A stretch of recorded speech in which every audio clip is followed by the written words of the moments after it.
Salut à tous et béni soit le Dieu qui nous a prouvé son amour sur la croix afin de rétablir toutes choses par son esprit. Aujourd'hui, nous allons parler de la volonté de Dieu. C'est quoi la volonté de Dieu? Est-ce que tout ce qui nous arrive, est-ce que tout ce qui se passe dans le monde, est-ce que tout ce que nous subissons relève de la volonté de Dieu? Est-ce que tout a déjà été programmé en avance? Autrement dit, est-ce que les, les choix que nous faisons, les décisions que nous prenons et les actes que nous posons ont déjà été planifiés à l'avance, avant même que nous ne pensions à ça en esprit? Est-ce que cela relève de la volonté de Dieu? On va répondre à cette question sur deux prismes ou alors sur deux plans. Le plan du bonheur et le plan du malheur. C'est quoi le malheur et le bonheur? Le malheur et le bonheur sont des états de notre âme, des codes naturels de nos émotions. On peut encore aussi dire que ce sont des expressions du bien et du mal en nous. Si je suis en joie, ça veut parfaitement dire que je suis heureux, que je nage dans le bonheur. Par contre, si je suis en colère ou alors attristé, ça veut tout simplement dire qu'il y a quelque chose qui ne va pas. Les choses vont mal.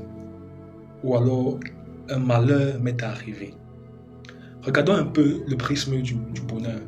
Est-ce que c'est la volonté de Dieu que nous soyons heureux, que nous soyons en joie? Est-ce la volonté de Dieu? On va un peu faire un saut en arrière, au commencement. Lorsque Dieu créa l'homme, il avait mis tout à sa disposition bien avant. Et c'était pour que l'homme ne manque de rien, il soit comblé, c'était pour que ses besoins soient satisfaits en quelque sorte. On peut dire ici là que dans le plan parfait de Dieu, Dieu voulait que l'homme nage dans le bonheur, c'est-à-dire que l'homme soit heureux. Il faut aussi noter que la satisfaction que l'homme devait trouver dans ce sens ne dépendait pas seulement de sa création. Quand je dis création, ça veut tout simplement dire tout ce que Dieu a mis à la disposition de l'homme pour qu'il soit heureux. Ça ne dépendait pas seulement de ça, mais ça dépendait aussi du Créateur. Parce qu'au commencement, l'homme vivait dans la présence de Dieu. L'homme était dans la présence de Dieu. Or, être dans la présence de Dieu, c'est être automatiquement dans la volonté de Dieu. Et lorsque on est dans la volonté de Dieu, on est sous la grâce. Parce que l'homme n'avait pas mérité ce privilège que le Créateur mettait à sa disposition. C'était un privilège que l'homme ne méritait pas. Donc, on peut noter ici là que, bien avant, au commencement, c'était déjà établi que l'homme, en venant sur terre, il devait vivre dans le bonheur, c'est-à-dire il devait être heureux, joyeux. Regardons maintenant le prisme du malheur. Est-ce que tout ce qui nous arrive de malheureux, tous ces événements tragiques, est-ce la volonté de Dieu? Est-ce que les guerres, les famines, la pauvreté, la misère, les injustices, les souffrances, est-ce vraiment la volonté de Dieu? Pour comprendre cela, il faut noter qu'au commencement, l'homme de façon inconsciente ne connaissait que le bien, parce qu'il vivait dans la présence de Dieu. Or, tout ce qui est bien est lumière, et Dieu est lumière. Mais après qu'il ait désobéi à Dieu, cette désobéissance qui l'a conduit à la connaissance non seulement du bien, mais aussi du mal, c'est-à-dire à discerner le bien et le mal, cela a créé une séparation, une rupture. Et dans ce sens, l'homme est sorti de la présence de Dieu pour entrer dans la loi. De ce fait, Dieu avait le devoir de retirer ce costume de paix à l'égard de sa créature, à l'égard de l'homme, pour vêtir le manteau de justice, afin de rétablir toutes choses lorsque l'homme fera des choix, posera des actes ou prendra des décisions quelconques au quotidien. Dieu, en tant que juste juge, se doit de rendre justice pour rétablir toutes choses, pour maintenir l'équilibre. La loi, c'est le fondement de la justice et cette loi a été établie depuis la création du monde et cette loi a été écrite sur les cœurs de toutes les créatures de Dieu. Et maintenant, la loi repose sur le principe du libre arbitre. Dieu a laissé le choix à l'homme ou à ses créatures de choisir entre le bien et le mal, ou alors d'emprunter le chemin de la lumière ou le chemin des ténèbres, en sachant que chaque acte posé aura une répercussion. Donc chacun assumera les conséquences de ses actes. C'est pourquoi dans le monde, on parle beaucoup plus du karma, que chacun récoltera ce qu'il a sémé. Un bienfait n'est jamais perdu, et celui qui fait le mal écopera le mal, ainsi de suite, ainsi de suite. C'est pourquoi l'homme, sans être réconcilié avec Dieu, lorsqu'il fait le bien, il écope du bien. Lorsqu'il fait le mal, il écope du mal. Lorsque Dieu donne la loi au peuple d'Israël avant d'entrer à la terre promise, c'est juste un rappel. Parce que toute l'humanité était dans la loi depuis la désobéissance d'Adam et Ève jusqu'à Christ. Toute l'humanité était dans la loi.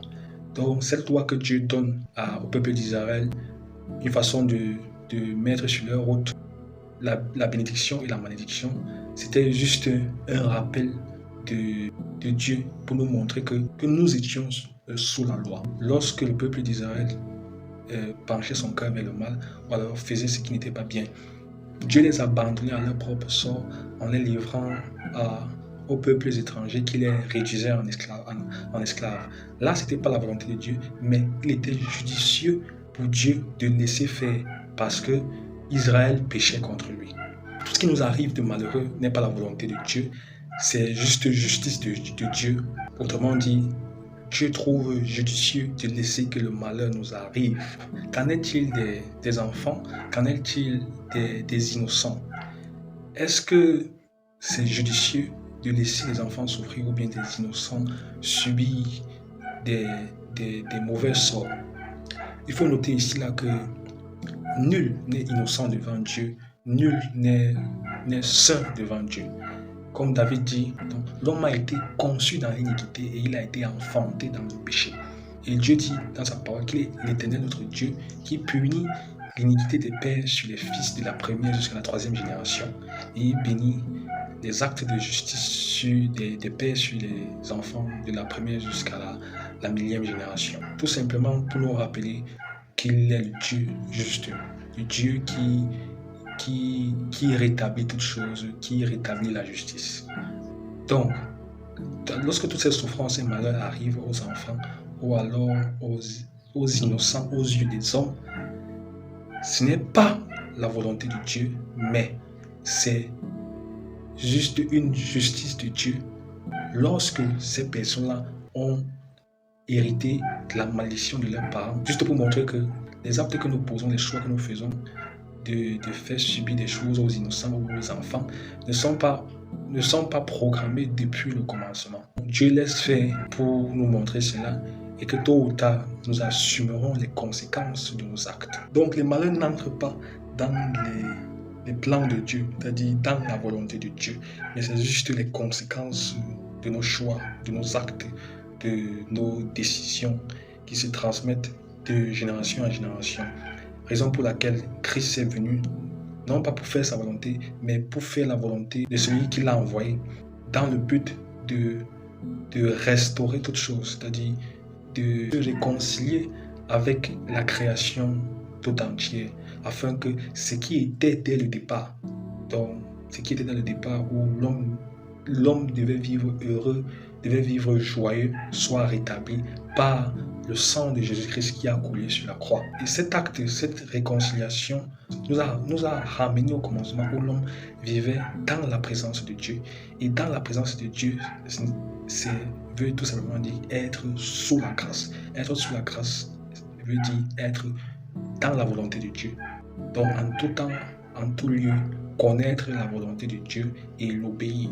C'est pour ça que Paul dit dans sa lettre à Timothée que c'est de la volonté de Dieu que tout homme soit sauvé. Si à la fin, un homme va en enfer, ça ne veut pas dire qu'il, depuis la création du monde, il a été programmé pour aller en enfer. Parce que Dieu voudrait que tous les hommes soient sauvés. Or, c'est aussi la justice de Dieu de condamner les rebelles, de condamner ceux qui ne veulent pas entrer dans la grâce, ou alors ceux qui ne veulent pas se réconcilier avec lui. Il est judicieux pour lui de les condamner pour maintenir l'équilibre. En plus, pourquoi? Parce qu'il nous a donné le libre arbitre de décider, de choisir entre le bien et le mal. Pour conclure, on peut tout simplement dire que les malheurs, les guerres, lorsque le monde court à sa perte, des injustices, la mort ne découle pas de la volonté de Dieu. Mais il est judicieux que tout cela arrive. Tout ce qui nous arrive de bien, cela a été planifié dès le départ. C'est pour ça que le bien dans l'esprit de l'homme, c'est quelque chose de normal, quelque chose de tout à fait naturel. Par contre, on a tendance à toujours repousser le mal. Donc ce n'est pas la volonté de Dieu qu'une âme se perde. Dieu ne voudrait pas ça. Mais il est judicieux pour Dieu de condamner toute âme qui penche son cœur vers le mal, qui choisit la voie de l'injustice.